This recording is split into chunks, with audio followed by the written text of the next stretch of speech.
Humanity was threatened with extinction, and the reply was, "Feel your worlds burn." The first warning came quietly, but its meaning was impossible to miss. Satellites in orbit around Earth picked up strange energy readings far beyond the edge of known human space. At first, scientists thought it was a natural phenomenon, a burst of some unknown cosmic storm.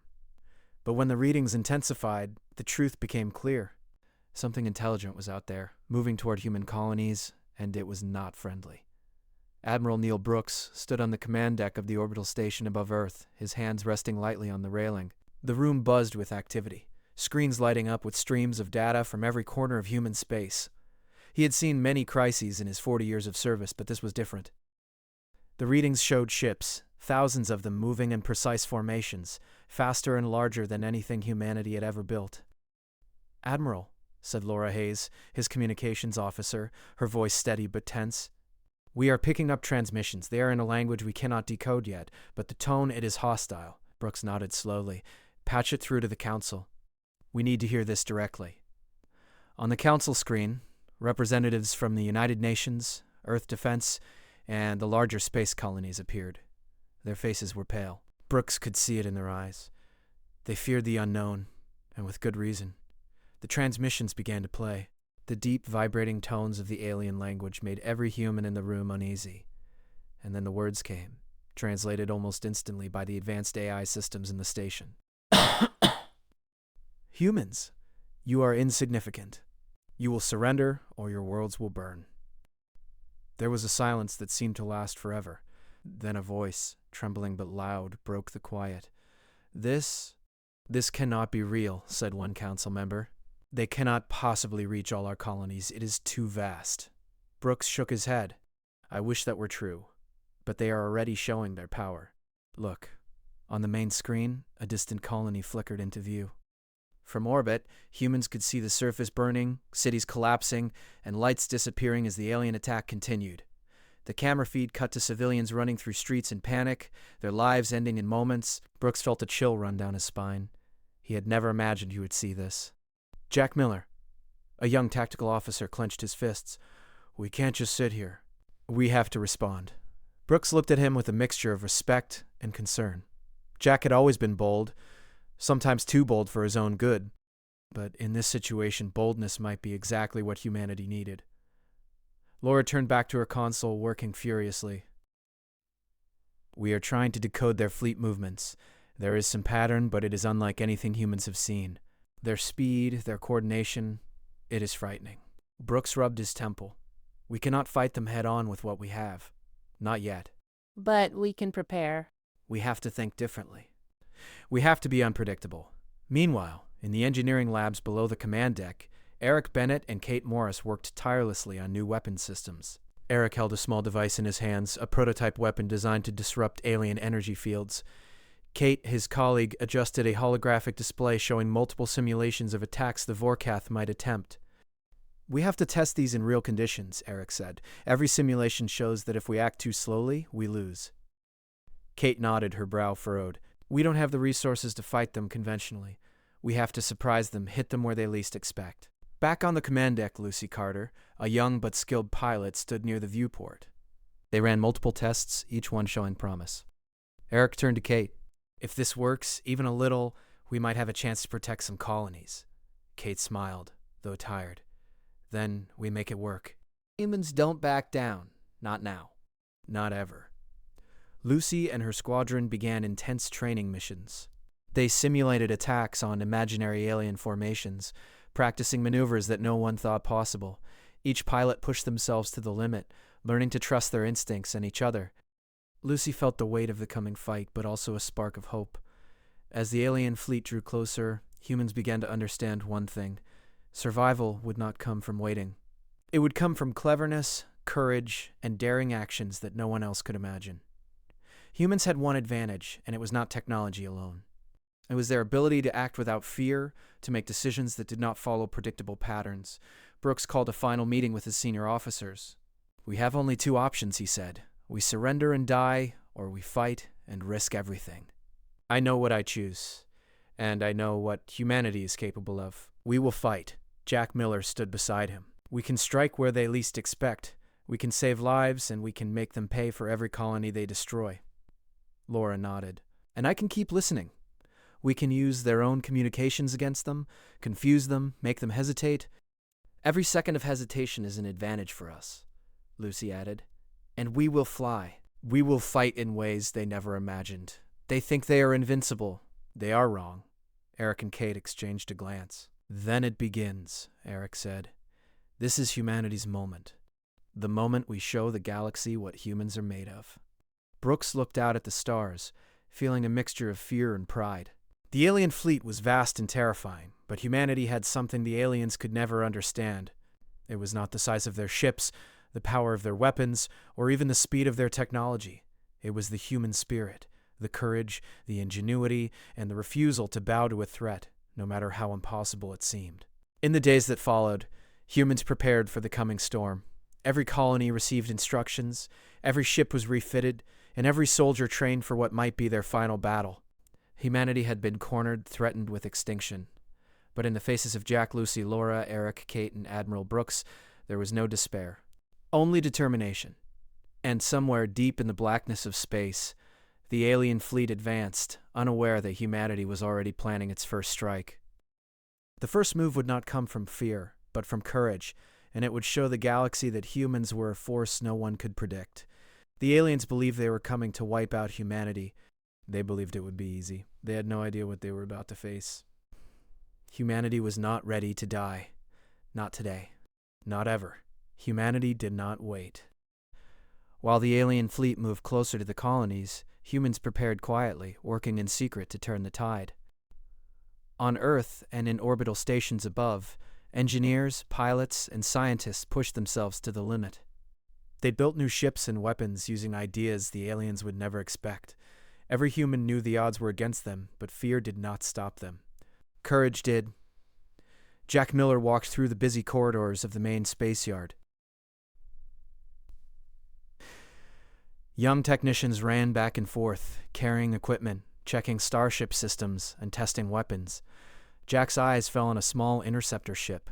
It was faster and lighter than any normal human ship, designed to strike quickly and vanish. The aliens think strength is in size, he said. They will learn that speed and cleverness matter more. The plan was simple but dangerous. Lucy's squadron would fly through an asteroid belt to avoid detection. Jack and his strike team would board a captured alien relay station to disable communications. Eric and Kate's devices would weaken shields at the critical moment. Timing had to be perfect. The day came. Humans launched from Earth orbit quietly. The alien fleet was unaware that the first human strike was underway. Lucy led her squadron through the asteroid field, their small ships darting between rocks and debris. The pilots held their breath as sensors scanned for alien patrols. Every second was tense, every maneuver precise. Jack and his team approached the alien relay station in a stealth craft. From the outside, the station looked huge and menacing, covered in energy shields and sensors. Jack's heart pounded, but he focused. "Remember," he said to his team, "we are small, but we are fast and smart. We strike, we disrupt, we leave, nothing more." The team docked silently, entering the station through a small maintenance hatch. Inside, corridors stretched in every direction, lit by harsh, cold light. Alien patrols moved in rigid patterns, unaware of the humans hiding in shadows. Jack led the way, his movements precise and quiet. Meanwhile, Lucy's squadron had reached the edge of the asteroid field. From there, they could see the alien ships below, moving in a formation meant to dominate space. Lucy tapped her communicator. "We are in position, ready to draw their attention." Suddenly, Laura's voice came over the comms.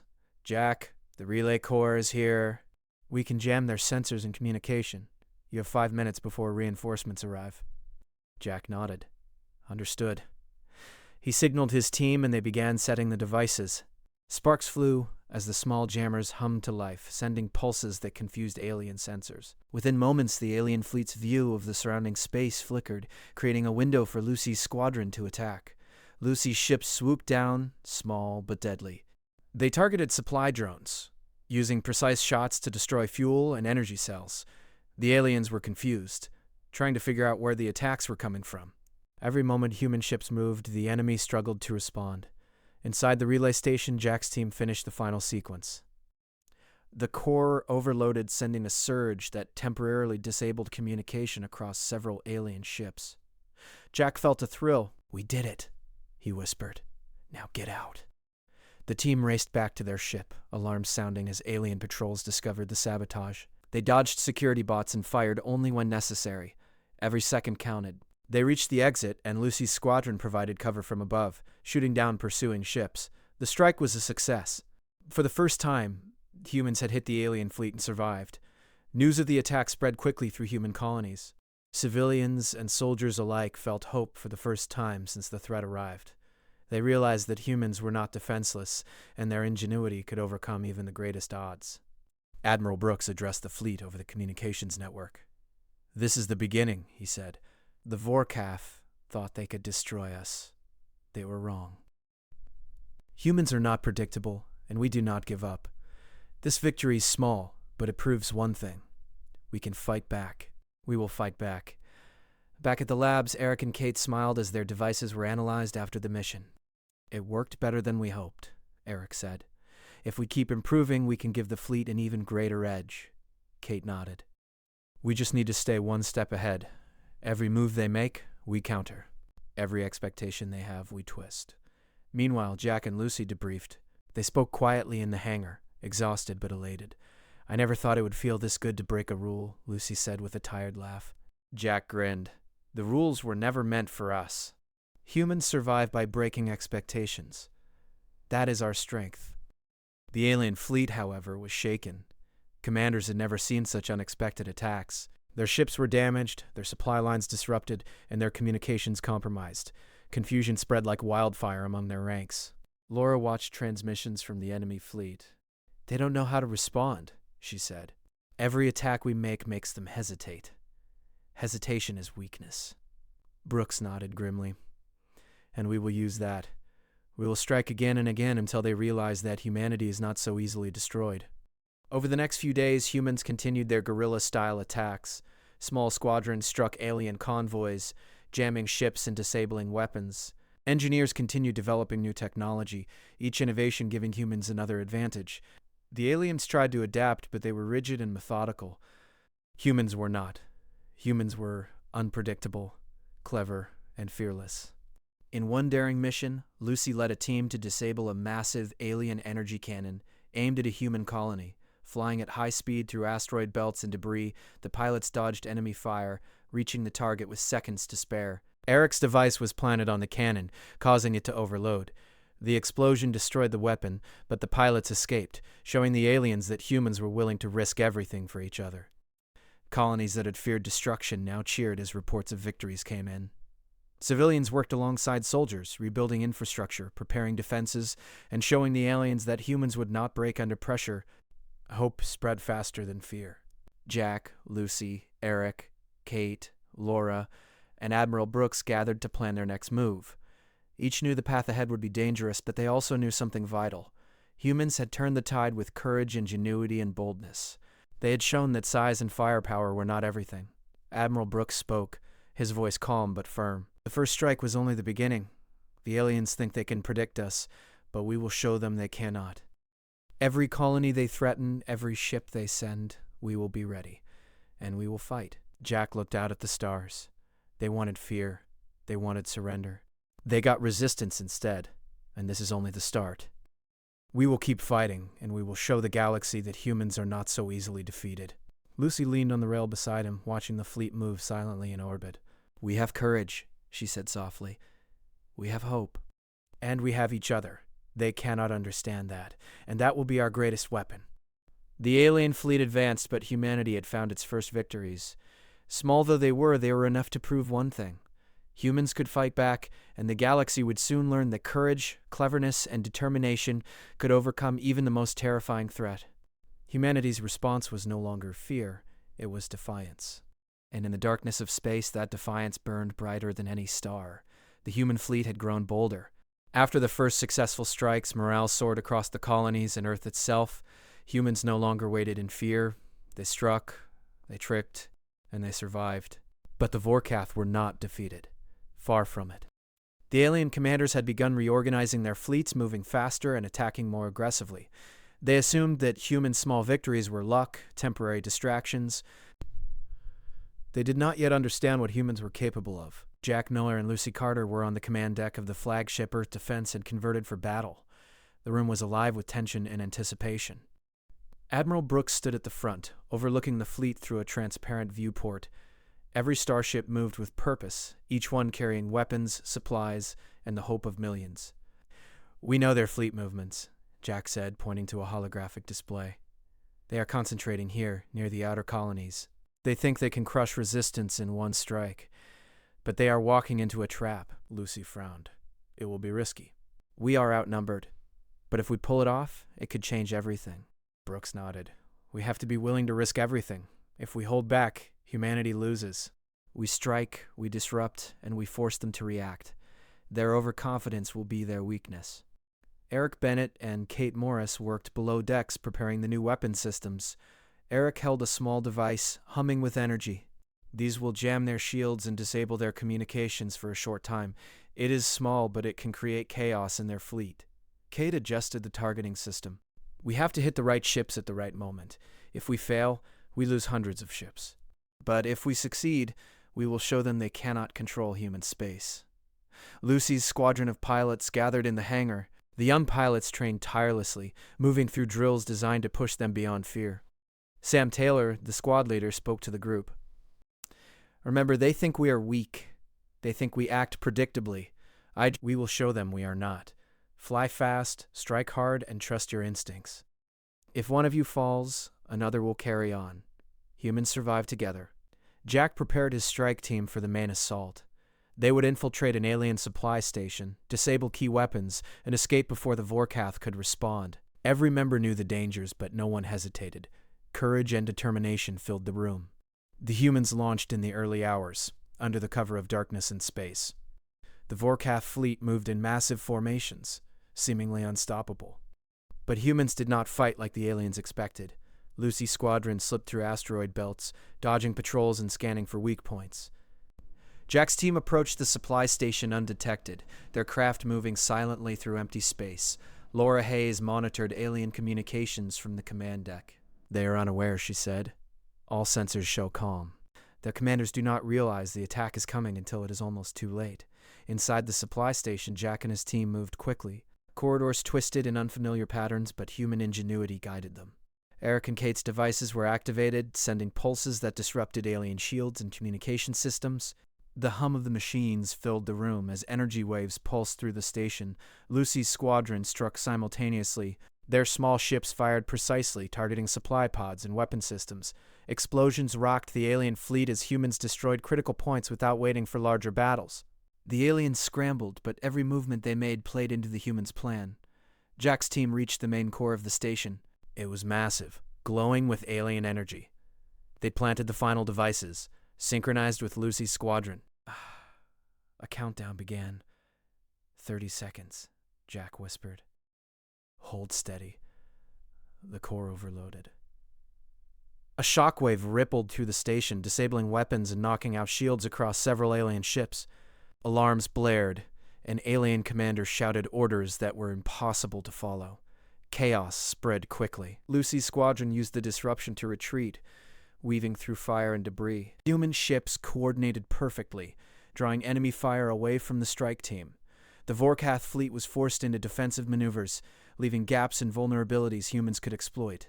Brooks watched the display, his eyes sharp. "Now we push," he said. "Target the isolated ships. Hit them before they regroup." The human fleet advanced, using speed and strategy instead of brute force. Each attack was precise, calculated, and bold. Pilots moved with instinct, engineers adjusted systems in real time, and soldiers coordinated across multiple ships. The Vorkath had never faced an enemy like this, an opponent that could adapt, improvise, and act unpredictably. In the heat of the battle, Jack's team navigated back to their ship. Explosions rocked the corridors, but their training and calm under pressure guided them. They launched just as the station collapsed behind them, a massive fireball visible across space. Lucy's squadron led them safely back to the human fleet. "We did it," she said, panting. "We hit hard and got out alive. They won't forget this." Eric and Kate monitored the alien fleet.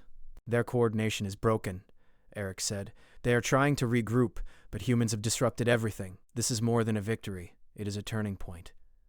Brooks smiled slightly. And it is just the beginning. Humans fight differently. We use what they cannot understand: courage, creativity, and the refusal to give up. The Vorkath commanders were furious. Their calculations had failed, their fleets disrupted, and their plans ruined. They had never faced an opponent that combined cunning, speed, and fearlessness. Every strike humans made forced them into mistakes, and every mistake cost them ships and soldiers. On one human colony, civilians watched transmissions of the battle. Their fear began to fade, replaced with pride and hope. Children cheered at the bravery of pilots and soldiers, and adults worked to support the fleet in whatever way they could. Humanity was not just surviving, it was fighting back and winning. Jack, Lucy, and their teams debriefed in a quiet room. Their faces were streaked with sweat and dirt from their long missions, but their eyes shone with determination. "We are making a difference," Jack said. "Every strike, every risk we take, weakens them and shows humanity's strength." Lucy nodded. "They think they can scare us, but we are not afraid. Not now. Not ever." Eric added, "We are proving that courage and ingenuity can overcome any odds. Technology alone is not everything. Humans think, adapt, and survive." Kate smiled. "And every day we improve. Every strike we make, we teach them that humans are unpredictable. That is our greatest weapon." Brooks addressed the fleet. "Today, we prove something important. We are not slaves to fear. We are not pawns in their game. We are humans. We fight for each other, for our homes, and for our future, and that makes us stronger than they can ever imagine." As humans prepared for the next missions, they grew more confident. Each victory, no matter how small, strengthened morale and belief. They learned from every engagement, adapted to every challenge, and proved time and again that courage and cleverness could win where sheer power could not. The Vorkath fleet, once proud and unstoppable, now faced hesitation and doubt. Their commanders could not comprehend humans' willingness to risk everything, their unpredictability, and their refusal to surrender. Every move they made seemed to backfire, every plan undermined by human initiative. In one daring operation, Lucy led a mission to disable a massive alien cannon aimed at a human colony. Flying through debris and fire, the squadron struck at the cannon's energy core. Eric's devices amplified the impact, causing the cannon to explode. The pilots escaped, leaving the aliens stunned and angry. Back on Earth, civilians cheered, and leaders sent messages of support to the fleet. Humanity had turned the tide. Small victories became bigger victories, and hope replaced fear. Jack and Lucy met with Admiral Brooks. "We need to keep striking, keep them off balance," Jack said. "Every success teaches them we cannot be predicted." Brooks nodded. "And that is exactly what we will do. We will fight with courage, with intelligence, and with every resource we have. We will show them that humanity cannot be destroyed." Lucy looked out at the stars. "They came to scare us, to destroy us. They will learn that humans fight differently, and when they do, it will be too late." The human fleet moved as one, striking fast, retreating fast, and teaching the Vorkath that humans were unlike any enemy they had faced before. Each operation weakened the aliens' confidence, spread hope among humans, and proved that even against overwhelming odds, courage and ingenuity could win the day.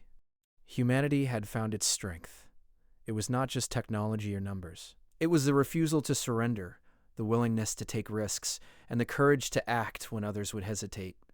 The Vorkath would learn that humans were not predictable, that humans would fight back, and that the galaxy had underestimated the fire burning inside every human heart. And in the darkness of space, that fire was spreading, lighting the way toward a future where humanity would no longer fear the impossible, where humans would define their own destiny, and where the alien threat would finally understand that humanity's wrath was only beginning.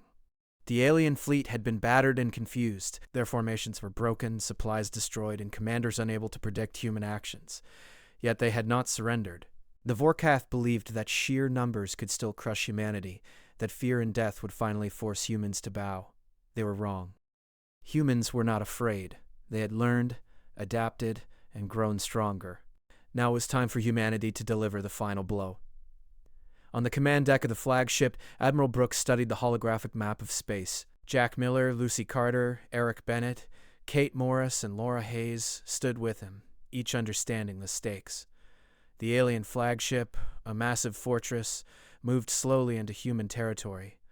Every sensor, every weapon, every small ship in the fleet was positioned to strike at the right moment. Jack clenched his fists. "This is it.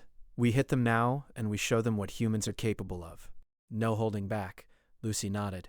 We strike from every angle. They will not see us coming until it is too late. That is how humans survive. Eric and Kate prepared the final set of devices. These will disrupt their shields for exactly 30 seconds, Eric said. Long enough for our strike teams to get inside and finish the job? Kate adjusted targeting coordinates on her hologram. Every ship, every squadron has a role. We cannot afford mistakes, but if we execute perfectly, the enemy fleet will collapse. Laura monitored alien communications. They are confident, she said. They do not realize how close they are to defeat. One more mistake and it will all unravel. The human fleet moved into position silently, weaving between asteroid belts and empty space. Lucy led a group of small interceptors on the flanks, ready to draw enemy fire and create confusion. Jack and a team of elite soldiers prepared to board the alien flagship, using stealth ships designed to bypass shields. Every second was tense. Brooks spoke to the fleet. Today we fight not just to survive, we fight to protect every human life, every colony, and every home. The Vorkath will learn the cost of underestimating humans, and when they do, it will be too late for them. The battle began with a sudden strike. Lucy's squadron darted out of asteroid cover, firing precise shots at alien weapons and supply vessels. The Vorkath were caught off guard, their formations disrupted, their ships disabled, one by one. Explosions lit the darkness of space, but the humans were careful, coordinated, and relentless. Jack's team raced toward the flagship. The stealth ships moved silently, avoiding detection. Inside, corridors stretched like a maze, filled with alien patrols unaware of the humans moving through the shadows. Every movement was careful, every step calculated. They reached the core chamber, a glowing mass of energy and machinery that powered the alien fleet. Eric's devices were activated remotely, causing shields to flicker and systems to fail. Jack planted explosives on the core, timing them with the larger human assault. Every second counted, every mistake would be fatal. Lucy's squadron continued to strike, creating chaos. Alien ships fired wildly at illusions created by Laura's hacking. Communications were jammed, leaving the Vorkath unable to coordinate. Fear and confusion spread through the ranks like wildfire. The first charges exploded, sending a shockwave through the flagship. Sirens blared as systems failed and alarms echoed through corridors. Jack's team moved quickly, planting the final devices and racing back toward their ship. Explosions rocked the halls, but humans moved with calm precision, trained for exactly this moment. Lucy guided them through enemy fire, dodging lasers and debris. The alien fleet tried to respond, but humans had already disrupted their weapons and communication. Every attack the Vorkath attempted was met with human ingenuity and courage. Eric monitored the energy fields from the fleet. "Shields are down," he said. Every device worked perfectly. They underestimated us at every turn, and it cost them everything. Kate added, "They thought fear and numbers could control us." They were wrong. Humans think differently. Humans act differently. And humans never give up. Brooks looked out at the stars, the remnants of the alien fleet scattered across space. This is more than a victory. It is a warning. Any species that threatens humanity will learn the cost. We are not weak. We are not predictable. We are humans and we survive. The Vorkath remnants fled, leaving human space in relative peace. Their empire was shaken, their fleets crippled, their arrogance destroyed. They had thought humanity was insignificant, but humans had proven otherwise. Courage, ingenuity, and defiance had won where brute force had failed. Lucy turned to Jack. "Do you think they will ever come back?" Jack shook his head. "If they do, they will think twice. They have seen what humans can do when cornered. They have felt the cost of underestimating us. And it will be a lesson they do not forget." Brooks addressed the fleet one final time. Today, humanity has faced extinction and refused to bow. Today, humans have fought not for glory, but for survival, for each other, and for the future. Let the galaxy remember this day. Let every species remember. If they threaten humanity, they will feel the cost. They will feel the wrath of humans. Across human colonies, people celebrated, rebuilt, and honored the courage of the fleet. Small victories had become a decisive triumph. Humans had proven that even against a terrifying, powerful enemy, resilience, courage, and ingenuity could overcome any obstacle. Jack, Lucy, Eric, Kate, and Laura stood together on the flagship deck. Around them, the stars were quiet, but their hearts were loud with triumph. Humanity had been threatened with extinction, and their reply had been fearless, clever, and unyielding. Lucy Carter was already inside her cockpit going through flight checks. She tapped the controls, making sure every system was ready. Her squadron gathered nearby, a mix of young pilots and experienced veterans. Their ships were small but agile. They would not face the alien fleet head-on. They would use tricks, hit the enemy where it hurt, and disappear before retaliation. Lucy could feel the tension in the air. She turned to her squad leader, Sam Taylor. "Are you ready for this?" she asked. Sam nodded. "We don't have the numbers, but we have what matters. We have surprise, we have courage, and we have each other. That is enough." Meanwhile, in the research labs, Eric Bennett and Kate Morris worked on more weapons. They tested devices that could jam alien shields, cause temporary energy failures, and confuse alien sensors. Every experiment carried risk, but the potential reward was too great to ignore. Eric looked at a display showing simulations of alien fleets. "If we strike here, in this gap, we can break through without losing too many ships, but it will require precise timing and pilots who can act instinctively." Kate adjusted the hologram. "The Vorkath are smart, but they are rigid. They follow patterns. Humans don't follow patterns. That is our advantage. We use it, and they will stumble." Admiral Neil Brooks gathered his senior officers. "The first attacks must be surgical," he said. "We cannot match them in firepower. We must be unpredictable. We will target their supply lines and communication hubs. We will hit them in ways they cannot anticipate." Jack nodded. "I volunteer to lead the first strike team. We can use stealth and speed to surprise them. If we succeed, it will show our fleet that victory is possible." Laura Hayes, monitoring alien transmissions, added, "They think they understand us, but they underestimate humans. They see small ships and think they are weak. They will be wrong. Strike teams are inside the flagship. This is our chance to end it." Kate nodded. "Every device is in place. We just need to hold them for 30 more seconds. Then it is over." On the bridge of the alien flagship, Vorkath commanders shouted orders. Their ships were exploding, their soldiers panicking, their systems failing. They had never faced such unpredictability, such fearlessness. Humans did not act as expected. Humans did not follow rules. And now it was too late. The final explosion rocked the alien flagship. Jack's team barely escaped as the massive ship was destroyed in a ball of fire. The blast disabled nearby alien vessels and caused a chain reaction across the fleet. The Vorkath were leaderless, disorganized, and vulnerable. Their massive numbers could not save them from human cunning. Admiral Brooks addressed the fleet. "The enemy flagship is destroyed. Every human ship is to maintain position and continue coordinated strikes. We are not done until every threat to humanity is neutralized." Lucy's squadron swooped through the wreckage, targeting remaining alien vessels with precision. Every pilot acted with instinct and courage, showing the aliens that humans were willing to risk everything for survival and victory. On Earth, civilians and soldiers watched transmissions of the battle unfold. Joy and relief replaced fear. Humanity had done the impossible. Against overwhelming odds, humans had struck, survived, and now triumphed. Families cheered, communities celebrated, and the knowledge of human resilience spread across colonies like fire. Jack, Lucy, Eric, Kate, and Laura regrouped after the battle. Their faces were streaked with sweat, soot, and exhaustion, but their eyes shone with triumph. "We did it," Lucy said softly. "We really did it." Jack smiled faintly. "We did more than survive. We showed them what humans are capable of, and they will never forget it." Eric laughed quietly.